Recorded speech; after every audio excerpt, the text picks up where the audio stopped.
It's cold here, colder than anything I've ever felt before.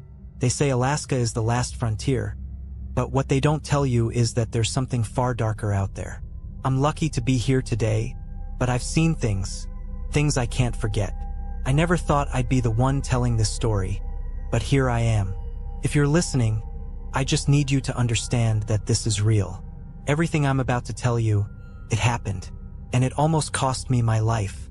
I was out there, in the middle of nowhere, with nothing but the endless expanse of snow surrounding me. This wasn't your typical tourist trap. I wasn't on some guided fishing trip or hiking through some serene national park. No, I was with a group of experienced hunters, men who'd spent their entire lives in the harshest of conditions. Their names were Eric, Tom, and Scott, and they were the real deal. If anyone could survive the Alaskan wilderness, it was these guys.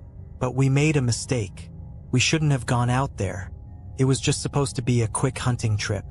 Nothing too crazy. We'd been tracking an elusive moose for days, deep in the forests outside Anchorage. But on that third night, something felt off. We were camped in a clearing, the moon hanging like a pale ghost in the sky, and all of a sudden, I felt it. A pressure, like the air had thickened, like something unseen was watching us. I tried to ignore it at first. It wasn't like me to get paranoid, but there was a strange stillness in the air. The snow was too quiet. No rustling of wind, no chirping of birds, just the eerie silence. The others hadn't noticed yet, too focused on the fire and their stories about past hunts. But then it happened.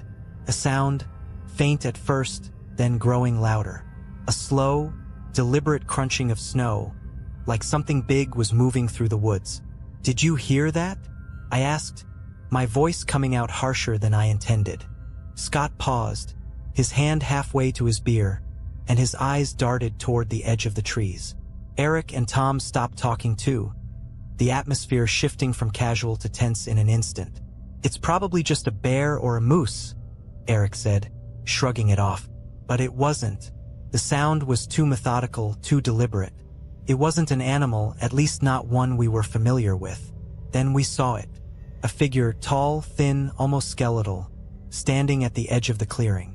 Its silhouette was impossible to miss against the stark white of the snow, but what struck me the most was the way it moved.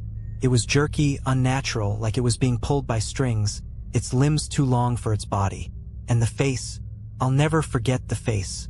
It was distorted, almost alien in its features, like it had once been human but had twisted into something else. I don't know how long we stared at it. Felt like an eternity. But then, as suddenly as it appeared, it disappeared back into the forest, vanishing without a sound. Tom was the first to speak. "What the hell was that?" We didn't know. It was Eric who suggested we pack up and leave. But as we gathered our things, a deep, bone-chilling howl echoed through the trees, making the hairs on the back of my neck stand on end. This wasn't the howl of a wolf or a coyote. This was something worse. Something that echoed through your chest, shaking you to your core. I've never been the type to panic, but in that moment, I felt the terror grip me. It wasn't just the howl that terrified me. It was the way everything had gone still again, as if the world itself had gone silent, waiting. That night, as we huddled together in the tents, I could hear the crunch of snow outside again. This time, it wasn't just one thing. It was multiple shapes circling us, drawing closer. I swear I heard whispers on the wind. The voices were incomprehensible, just distorted sounds that crawled into your mind and made your thoughts run wild. Tom wanted to go out to confront whatever was out there, but I knew better. I could feel the presence. This wasn't something we could fight. It was hunting us. The next morning, we tried to leave, but our tracks had vanished. All those hours of trudging through the snow, marking our path, only to find it wiped away like we had never passed through. The forest had swallowed us whole. We weren't just lost, we were trapped. I don't know how long we were out there, but I remember the panic setting in. We hadn't seen any more figures, but that didn't matter. The feeling that something was watching, waiting, never left. Every crack of a twig, every rustle in the bushes, made our hearts skip a beat. We made it out barely.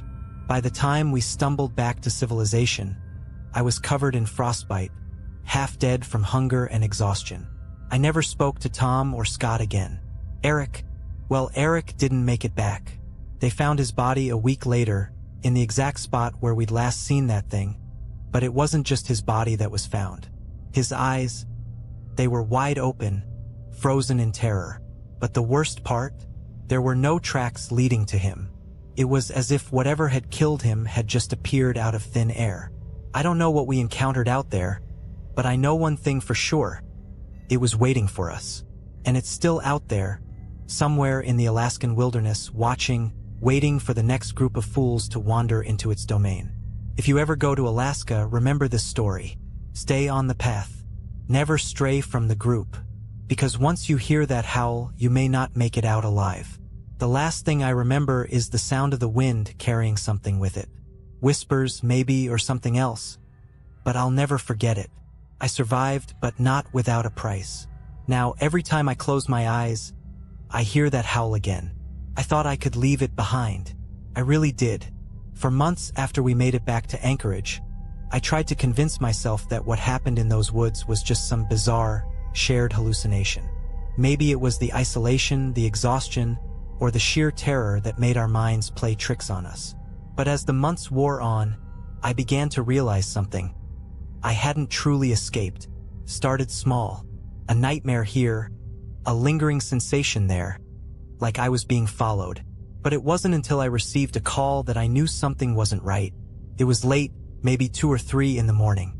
I was staying in a small cabin outside of Fairbanks, trying to rebuild my life after everything had happened. My phone rang, the shrill tone cutting through the quiet night like a knife. I almost didn't answer, but something in my gut told me I should. "Hello," I answered, my voice rough with sleep. "Ben?" The voice on the other end was crackling, almost distorted, but I could tell who it was right away. It was Scott. "Scott? What's going on?" I asked, sitting up straight in bed. His voice sounded panicked, frantic in a way I hadn't heard in him before. "You're still in Alaska, right? Still near the woods?" he asked, his words tumbling out in a rush. "Yeah, I'm not far from Fairbanks. Why? What's wrong?" He was silent for a moment before he spoke again, his voice trembling. "I saw it. It's real, Ben. It's real, and it's not just out there in the wilderness. It's here. It's in the city." I felt my heart drop into my stomach. My breath hitched in my chest as I tried to process his words. "Scott, what the hell are you talking about? What did you see?" He paused again, like he was trying to find the right words. But when he finally spoke, the terror in his voice was undeniable. "I saw it in the woods last night. I thought it was gone, that we had escaped. But it's been following me, Ben. It's not just some monster. It's a force. It's like it's drawn to me. I don't know how much longer I can outrun it." I could hear him breathing heavily on the other end of the line, and I knew something was seriously wrong. "Scott, calm down.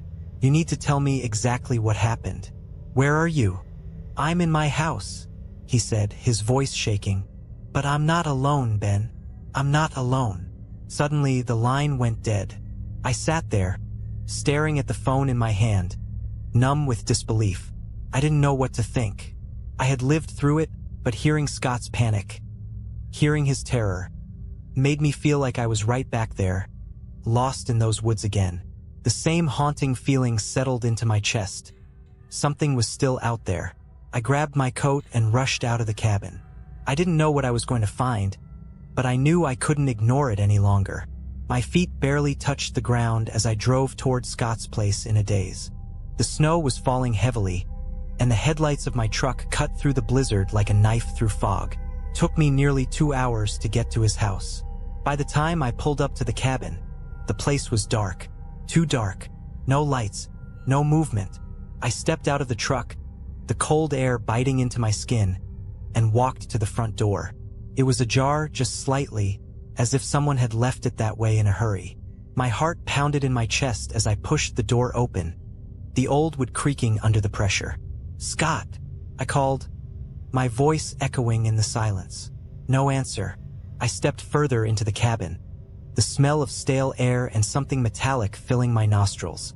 As I entered the living room, I froze.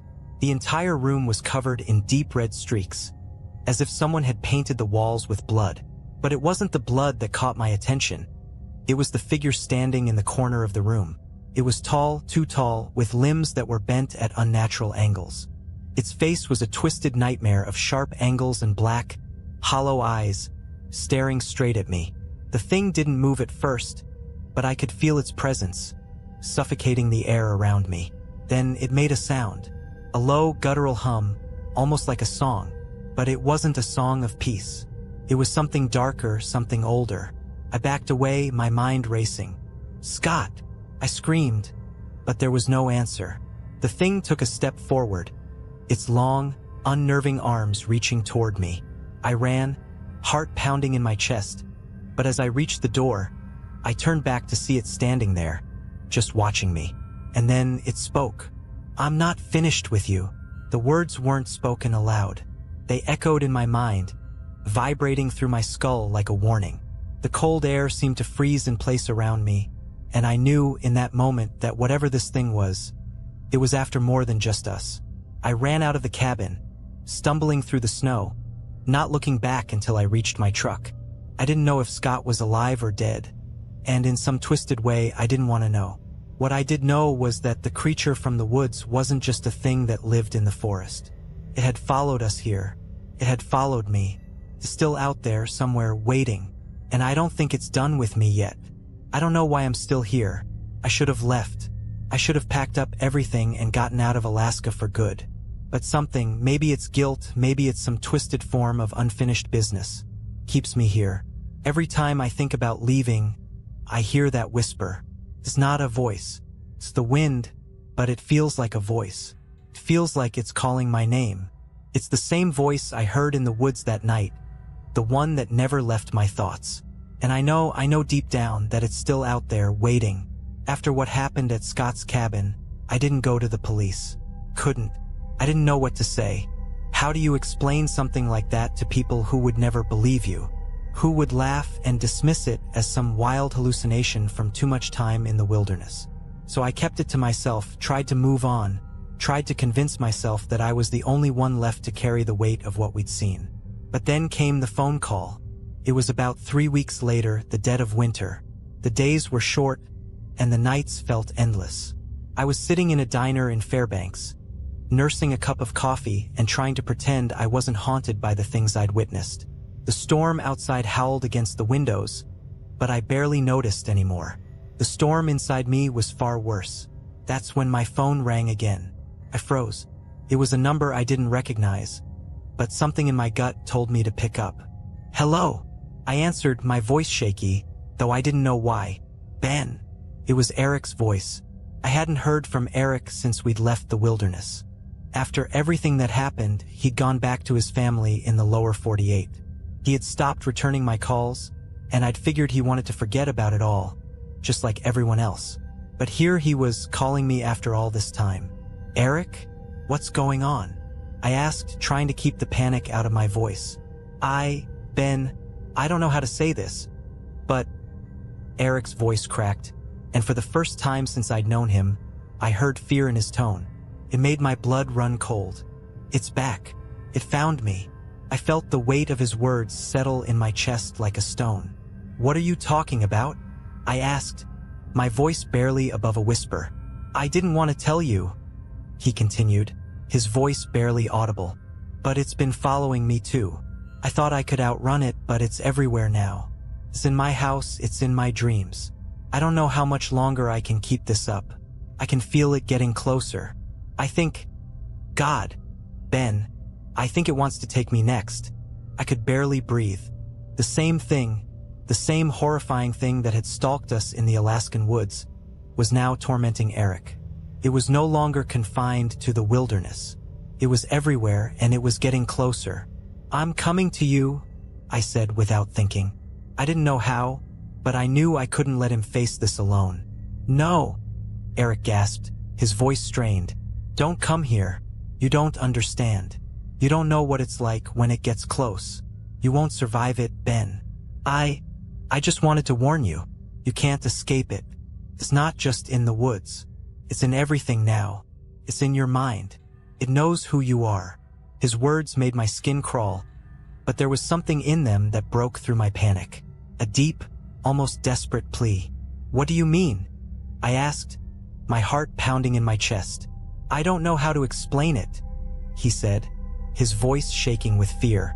But once it's latched onto you, it doesn't let go. You can run, you can hide, but it's always there, watching, waiting for you to slip up. I was shaking, my hands trembling as I held the phone to my ear. Eric, where are you? I need to see you. We need to figure this out together. I'm at my cabin, he said, his voice barely audible now. But Ben, please don't come. Don't. And then the line went dead. I don't know how long I sat there, staring at the phone in my hand, my mind racing. It wasn't like Eric to panic. He was one of the toughest men I'd ever met. But hearing the fear in his voice, the way he begged me not to come, it told me everything I needed to know. Whatever this thing was, it was getting worse. And it wasn't just haunting us anymore. It was feeding on our fear, and it was closing in. I didn't hesitate. I grabbed my jacket, paid the bill, and rushed out of the diner. The storm outside was worse than it had been all night, but I couldn't wait. Eric was out there, alone, and I wasn't going to let him face this thing by himself. It took me hours to get to his cabin. By the time I arrived, the wind was howling, and snow was falling in thick, impenetrable sheets. I pulled up to the cabin, my headlights cutting through the swirling snow, but there was no sign of Eric. I called his name, my voice barely audible over the storm, but there was nothing. I forced the door open, the wood creaking under the weight of the snow, and stepped inside.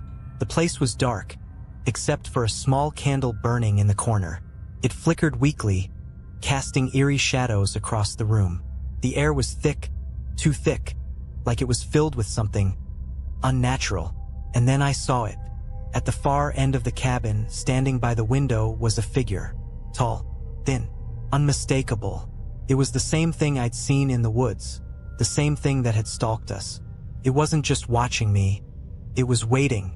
But what made my blood freeze was the sight of Eric, crumpled on the floor beneath it, his eyes wide open in terror, frozen in a way I couldn't explain. The thing turned its head slowly, its face twisted in a grotesque mockery of a smile. And then it spoke. You should have stayed away, Ben. Before I could react, the door slammed shut behind me, and I felt the cold, suffocating weight of it surround me. The whispers started, low at first, then rising in volume, filling my mind with words I couldn't understand, like the wind itself was alive. And then I knew. It wasn't just hunting us anymore.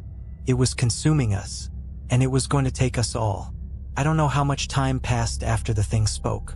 It felt like seconds, but then again it felt like hours.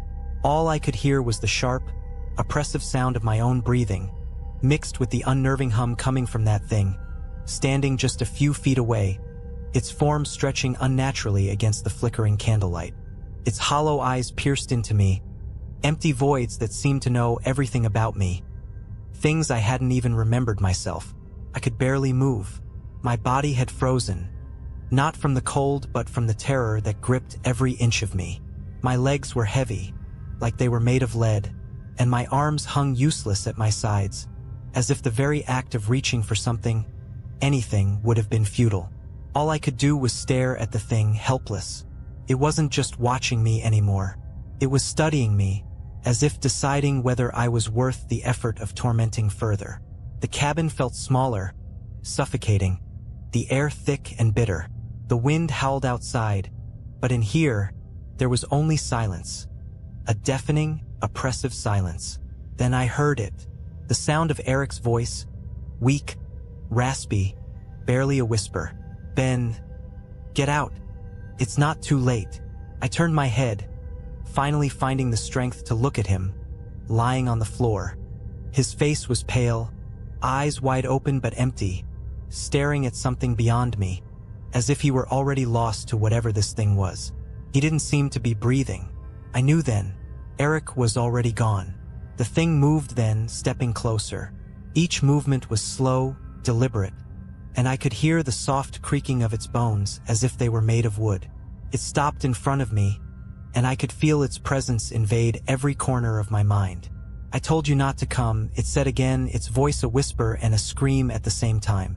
"Now, you belong to me." Before I could react, it reached toward me with one long, twisted arm. Its fingers, if you could even call them fingers, were sharp, talon-like, scraping the air between us. I could feel the cold radiating from them, a cold that went deeper than the skin, burrowing into my very soul. I stumbled backward, the horror overwhelming me, but I couldn't move fast enough. The air seemed to slow down, and I felt like I was trapped in some twisted dream, unable to wake up. It was all around me. Its presence, its words, its touch. I felt its fingers brush my cheek, and in that moment, I was sure it would drag me into the same frozen nightmare that had taken Eric. But then something changed.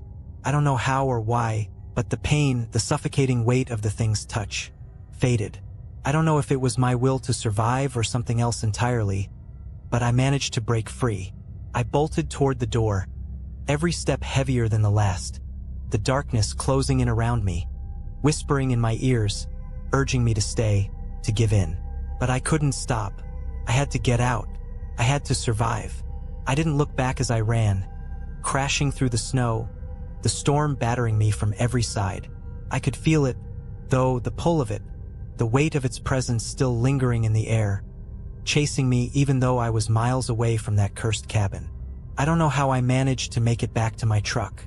The snow was falling heavier than ever, and I could barely see through the windshield.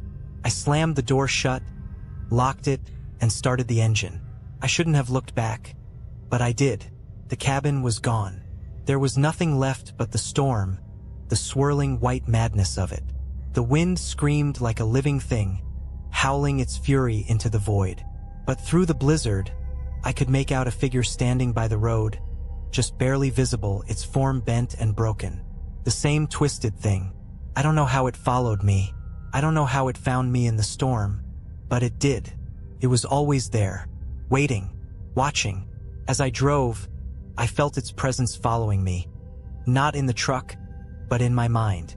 The whispers were louder now, clearer, echoing through every thought I tried to have.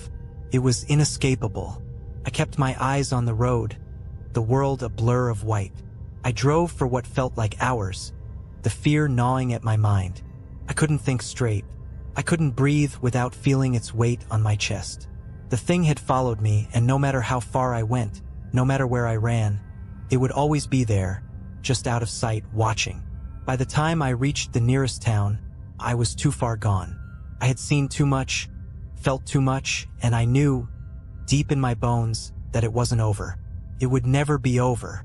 Not for Eric, not for me, and certainly not for anyone else foolish enough to think they could outrun it. I moved away shortly after that. I never stayed in one place for too long. I kept to the cities, the crowds, hoping the noise would drown out the whispers in my mind. But I know now. I know what I didn't understand before. The thing, whatever it was, isn't just a creature. It's not bound by the laws of nature or time. It feeds on fear, it feeds on the dark corners of your mind, and it follows you. It doesn't need to be in the woods. It can be anywhere. And that thought, it's always with me, because no matter how far I run, it's still out there, somewhere, waiting for me. Waiting for the next person to wander too far off the path. Waiting for the next soul it can claim. And this time, I don't think I'll be able to outrun it. I wish I could say that moving away, leaving Alaska behind, somehow broke the curse. That I found peace, that the whispers faded, that I was finally free. But I wasn't. The thing, I can't even call it a creature anymore, wasn't just something confined to a specific place or time. It was like a shadow, an inescapable part of me, of my mind. I would hear it in the middle of the night, the cold air pressing against my skin even in the warmth of my new apartment. The whispers didn't just come from the dark corners of rooms anymore. They came from inside me. They twisted my thoughts until I could no longer tell where my fear ended and where it began. It started to affect my sleep, then my relationships. I couldn't keep a job. I couldn't keep a friend. How could I, when the only thing that filled my thoughts was the thing I'd seen in Alaska, the thing that haunted me with every breath I took? I tried everything. Therapy, meditation, medication. Nothing helped. Because no matter what I did, I couldn't escape it. And then, it happened again.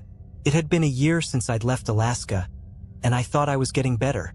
I was in a small town in Montana now, trying to rebuild some semblance of a life, far from the frozen wilderness that still haunted me.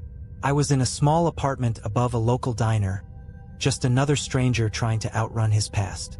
But the nightmares never stopped. They were getting worse. I woke up one night, drenched in sweat, the scream of the wind outside carrying the same eerie, haunting tone that had plagued me since that first night in the Alaskan wilderness. My body was trembling, but I forced myself out of bed, trying to shake off the feeling of dread that clung to me like a second skin. That's when I saw it. There was something in the corner of the room. I had no idea how it had gotten there, no idea when it had arrived. The shadows of the room seemed to twist and bend around it, as if the very air had contorted to accommodate its presence. At first, I thought it was a hallucination, the product of a mind too far gone. But then I saw it, those long, twisted limbs, the way the figure stood unnaturally tall, its silhouette unmistakable. Its face was a blur, just a mass of darkness where features should have been, but I could feel it. I could feel it staring at me, the hollow, vacant eyes, the coldness that chilled my very soul. I froze. For the first time since that night in Alaska, I couldn't move, couldn't scream. The fear was so intense, so paralyzing, that it wrapped itself around me, suffocating any thought of escape. The thing stepped closer. The floor creaked under its weight, though there was no weight to it, not really. It was like it was a part of the air itself, an entity made of darkness and frost, slowly moving toward me with a strange, purposeful slowness. Couldn't breathe. It spoke then, its voice like 1,000 whispers woven together into one soul-chilling sound. "You can't outrun me, Ben. You can't run from what you are." I could hear the words in my head, louder than the sound of the wind outside. It wasn't talking about Alaska anymore. It was talking about me. The thing had seen something in me, something it could latch onto. It had marked me long ago. I tried to back away, but my body wouldn't obey. The fear was too much. My heart was pounding in my chest like it was about to explode, but nothing happened. I couldn't move, couldn't scream. And then it reached out its hand. No, its claw, long and cold, brushing against my skin. I felt a searing, biting cold where its fingers touched me. My whole body screamed for me to pull away, to fight, but I couldn't. The moment it made contact, I felt the memories flood back. The forest, the snow, the moonlit sky, the thing in the darkness, watching us, waiting for us to make the wrong move. It wasn't just a monster, I realized. It was something older, something that existed long before the trees and the snow, before the stars and the sun. It was a presence, a force that consumed not just your body, but your mind. It fed off your fear, and it fed off the very idea of escape. But as its cold fingers gripped tighter, I did the only thing I could think to do. I fought. I didn't think about it. I didn't plan it. But I gathered every ounce of strength I had, and I pulled away. Not physically, I couldn't do that, but mentally. I fought it with every thought, every memory of what I had survived, what I had already gone through. I remembered the woods. I remembered the howling wind. I remembered Scott, Eric, the terror. And with everything I had, I reached into the darkness. I don't know how it happened. Maybe I just willed it. Maybe it was a desperate cry for survival, a last-ditch attempt to tear myself away from the abyss. But as I reached into the thing, I felt the coldness begin to recede, slowly, just for a moment. The thing in front of me flickered, like a shadow at the edge of your vision, unsure of its form, of its purpose. The moment lasted only a second, but that second was all I needed. I slammed my eyes shut and forced myself to breathe. I kept thinking of the one thing that kept me alive in Alaska: survival. When I opened my eyes again, it was gone. But I know better now. It didn't leave. It was never gone. It was just waiting, watching. The whispers never stopped. They're in my head now, swirling like the winds of Alaska. The thing is still there, in the shadows of my mind, lurking, waiting for me to slip. And one day I know it will be back. And next time I don't think I'll escape. I don't think anyone will. It's been months since that night. Months since I forced myself to believe I had driven the thing away. But I know now that it was never really gone. I thought the worst was over, but I was wrong. It's never over. The whispers have grown louder, more persistent, pushing their way into my thoughts. The thing, whatever it is, has found a way to stay inside me, like a parasite that feeds on my fear, my exhaustion, my broken mind. It's not just a shadow anymore. It's a part of me, lodged deep within my soul. I can feel it every day, like a weight on my chest. The fear has become familiar. It's like breathing. You don't notice it until you try to stop. I moved to a different town, a different state, trying to outrun it once again. I found a quiet little place in Wyoming, far from Alaska, far from the memories of what I had seen and experienced. But as I walked through the front door of this new apartment, I felt it. The same cold that had settled over me in that cabin. The same suffocating silence. I told myself I was being paranoid, that I was just imagining things, but I knew deep down that it wasn't true. The thing was here too. It was everywhere. It was inside me. I could feel its presence in the shadows, in the corners of my mind. It didn't take long for the nightmares to return. They were worse than before, more vivid, more real. In my dreams, I would find myself back in those woods, back at that cabin. I would hear the howling, that dreadful sound that rattles your bones. And I would see it, standing there watching me, waiting for me to make the wrong move. Sometimes, I would wake up in a cold sweat, heart pounding, unable to shake the feeling that it was still there, still watching me from the darkness. And then it came again. I was sitting in my apartment, trying to read a book to distract myself from the constant weight in my chest. The storm outside had been howling all night, the wind battering the windows, but I didn't pay it much attention. I'd learned to block out the weather long ago. The real storm was inside me. I heard a knock at the door. It was soft, but it cut through the stillness of the room like a blade. I froze. I didn't want to open the door. Couldn't. I knew what was out there. I knew what was waiting for me, but I couldn't resist. My hand moved of its own accord, trembling as I reached for the doorknob. When I opened it, there was no one there. But something was wrong. The air was cold, colder than it should have been, like a chill was coming from nowhere, like the wind itself had slipped inside my apartment. The silence was oppressive, like the world had suddenly gone still. I stepped outside, into the hallway, and there, at the end of the hallway, standing just beyond the flickering light, was a figure. A tall, gaunt figure, its outline barely visible in the dim light. It was so still that I almost couldn't tell if it was real. The darkness around it seemed to bend, as if the very air itself was afraid to touch it. I knew what it was before I could even see its face. It was the thing. It was here. I took a step back, my breath catching in my throat. My body wanted to run, to escape, but my legs were frozen. I couldn't move. The thing raised its arm, its fingers twisting in the air like they were reaching for something. It didn't need to speak for me to hear it. Its words filled my mind, cold and clear. "You've been running for so long, Ben. You can't hide from me anymore." It was the same voice, the same whispers, but there was something different about it this time. The presence wasn't just around me. It was inside me, too. It was in my thoughts, my very soul, clawing its way out. And then it took a step toward me. Slow, deliberate. The air seemed to warp around it, like the temperature was dropping with each movement. I could feel its coldness, the crushing weight of its presence, pushing me back into the apartment. I tried to scream. I tried to fight, but my body wouldn't obey. It was like I was drowning in the fear it had planted inside me. My thoughts were clouded, filled with terror and the overwhelming sense that I was about to lose everything.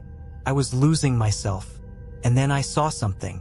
In the corner of my eye, I saw a shadow, a flicker of movement.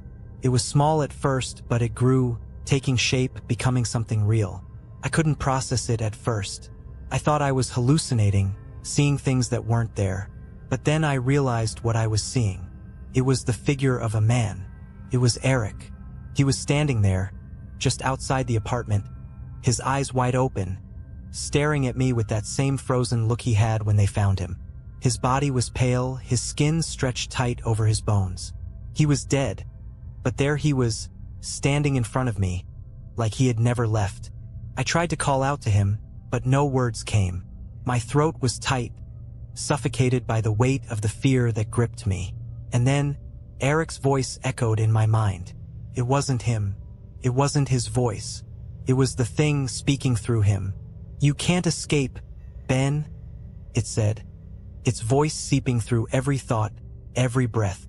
"You are mine." I tried to push it out, tried to shut my mind off, but the whispers wouldn't stop. They were all I could hear, all I could think. I wasn't sure where I ended and the thing began anymore. It was here. It had found me again. It wasn't going to stop. Not until it took me, too. And the worst part? I think it already has. The thing didn't just hunt me. It didn't just chase me through the forests of Alaska, through my nightmares, through the towns I thought were safe. It's been inside me all along, feeding on my fear, feeding on the idea that I could escape it. But it's never been about escape. It's always been about survival. And I don't know how much longer I can survive. I'm writing this now because I'm running out of time. I can feel it closing in on me. The whispers are louder. The cold is deeper. And every breath I take feels heavier, more labored. I can't escape it. I can't outrun it. The thing, whatever it is, has found its way into the very core of me, and I feel it tightening its grip. When I left that apartment, I didn't know what else to do. I had no plan, no destination in mind. I just needed to get away, to put as much distance between myself and whatever this thing was. I thought if I could just outrun it, if I could just keep moving, I might get a little bit of peace. But peace doesn't exist when the thing is following you. It's like a shadow always there, no matter how far you run. It doesn't matter where I go. It knows me. It knows my fears, my thoughts, my weaknesses. I've tried to forget, tried to bury the memories of Alaska, of the cabin, of Eric and Scott. But the thing won't let me forget. It reminds me every single day. I went to a therapist trying to convince myself that it was all just trauma, a figment of my imagination. I thought maybe I was just losing my mind after everything I'd seen. But the moment I sat in that office, the thing was there, lurking in the shadows, just beyond the therapist's smile. Its cold fingers brushed against the back of my neck, and the whispers started. "You can't outrun it," it said. The therapist couldn't hear it. She just smiled, nodding, asking questions. But I couldn't focus on her words. I couldn't hear her over the sound of the whispers, the feeling of something dark, something ancient, wrapping itself tighter around me. That night, I didn't go home, couldn't go back. I couldn't stay in any place long enough to feel safe. So I drove. I didn't know where. I didn't care. I just needed to move. The road stretched out in front of me, endless and dark, the headlights cutting through the night. The snow flurries danced around the truck, swirling like a blizzard. But there was no escape. There was never an escape. Hours passed. The cold inside my truck was unbearable. The heat was on full blast, but it didn't matter. The cold, the real cold, was inside me now. That's when I saw it again. Out of the corner of my eye, I caught the flash of something in the distance, too far to make out clearly, but familiar. Something tall, too tall. I thought my mind was playing tricks on me, but I knew it was the thing. I slammed on the brakes, the truck sliding on the slick road, but I didn't stop, couldn't stop. I had to see. I had to know if I was right. The figure was standing in the middle of the road, just staring at me. Its limbs were outstretched, its form bending in ways that made my stomach twist. Couldn't breathe. I tried to reverse, but my hands wouldn't move. My body was frozen in place, my eyes locked on the thing in the road. It stepped forward, its limbs jerking in unnatural angles, dragging itself closer to the truck. I could see its face now.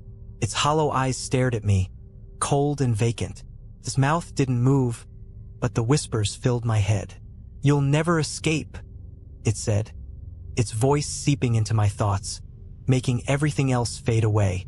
"I've always been with you." I couldn't think. I couldn't even scream. My heart pounded in my chest. My hands gripped the wheel so tight my knuckles ached. The thing was so close now. I could feel its coldness crawling through the air, settling into my bones. I thought it was the end. I thought it was finally going to take me. But then, something strange happened. I wasn't sure if it was a dream or a delusion, but for a moment, I saw a flash of light, a bright, blinding light, and the thing in the road faltered, its form flickering like a broken image on a screen. It froze, just for an instant, like it wasn't sure how to respond. And then it was gone. I don't know how. I don't know why. I didn't waste a second. I floored the gas pedal and drove. I didn't stop. I didn't look back.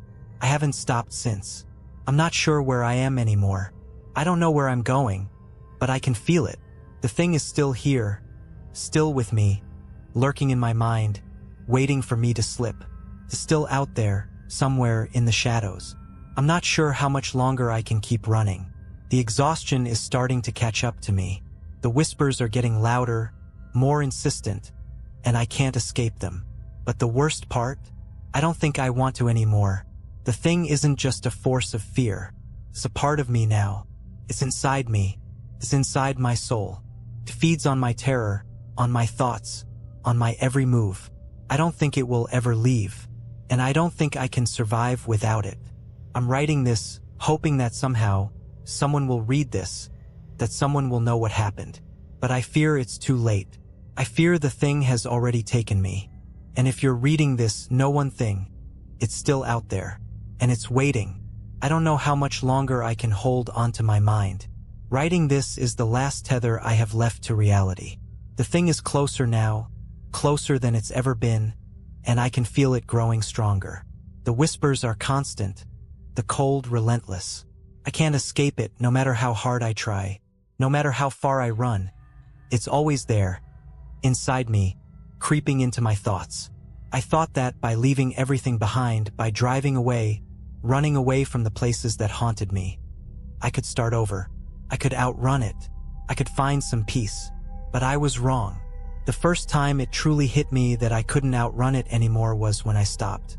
I was exhausted, my mind fractured and broken from the constant fear, the constant drive, and for the first time in months, I let myself rest. I found a small motel, a nondescript place off the highway, hoping for a few hours of sleep. The room was empty, save for the bare essentials. A single bed, a flickering lamp, and a cracked window. I didn't care. I just needed to stop, even for a moment.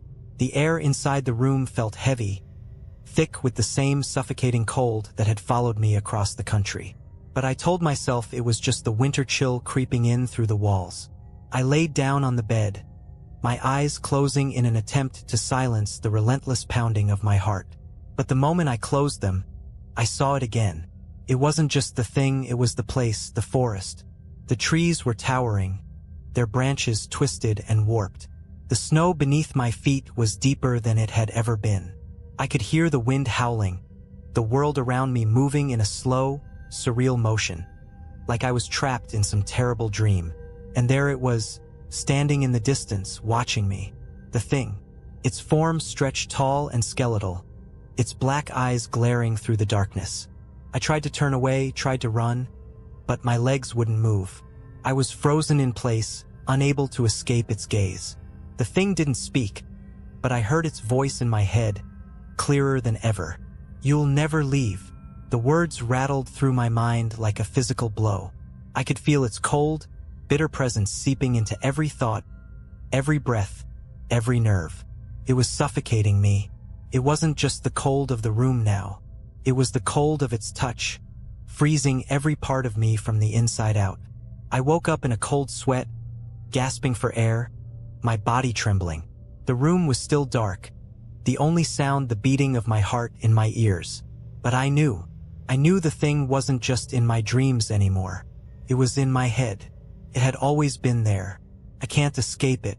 When I looked in the mirror the next morning, I didn't recognize the person staring back at me. My face was pale, gaunt, my eyes sunken and hollow. The reflection was a stranger, someone who had been worn down by fear and exhaustion, someone who had given up. But more than that, it was someone who was already lost. I tried to keep moving. I couldn't stay in that motel, but no matter where I went, I could feel it. The thing was always just behind me, never more than a few steps away. Even when I tried to sleep, even when I drove through the night, I could hear it in the back of my mind. I could feel it following me. But something changed on the third day. I woke up in the middle of the night, my body drenched in sweat, the room colder than ever. The whispers had grown louder, as if the thing was pushing its way into my mind, its voice filling every thought. It was too much. I couldn't take it anymore. I got up and stumbled to the bathroom, hoping the cold water would snap me out of whatever nightmare I was in. But when I looked in the mirror, I didn't see my reflection. I saw it. The thing was standing behind me, its face twisted and grotesque, its hollow eyes staring at me through the reflection. It wasn't just watching me anymore. It was inside the mirror, reaching out to me. I tried to scream, but no sound came out. The thing's hand, cold and skeletal, reached toward me, and I could feel its fingers brush against my neck. I wanted to pull away, to run, but I was paralyzed. I couldn't move. "You can't escape, Ben," it whispered. "You never could." I don't know how long I stood there, frozen in place, feeling its cold touch seeping into my skin, into my bones. But I know I can't fight it anymore. The thing is inside me now, more than just a shadow following me. It's in my mind, in my thoughts, in every heartbeat. It's a part of me. I don't know what it wants from me. I don't know what it's been waiting for, but I can feel its hunger. I can feel its patience. It's not in a hurry. It doesn't need to rush. And that's what terrifies me most, because I've already lost. I'm writing this because I don't know how much longer I'll be able to. The thing is stronger now, its presence overwhelming, and I feel like I'm losing myself. I can't fight it anymore. The fear, the darkness, it's all consuming. If you're reading this, please know that I'm not insane. I'm not just some delusional man running from his past. There is something out there. There is something in the darkness, and it will follow you just like it followed me. It doesn't matter where you go. It doesn't matter how far you run. It will always find you. Found me, and now it's going to take me. And once it does, there's no coming back. I'm writing this because I can't let it win. Not without leaving something behind. Not without someone knowing the truth. But I know now. It doesn't matter. The thing has won. And now it's time for me to go. I never expected to see another day. The thing, it's inside me, twisting and warping my mind until I'm not sure what's real anymore. I'm losing myself, losing everything. The thing whispers constantly, urging me to give in, to stop fighting, to embrace it. But I can't. Even though the darkness is pulling me in, even though I feel it tightening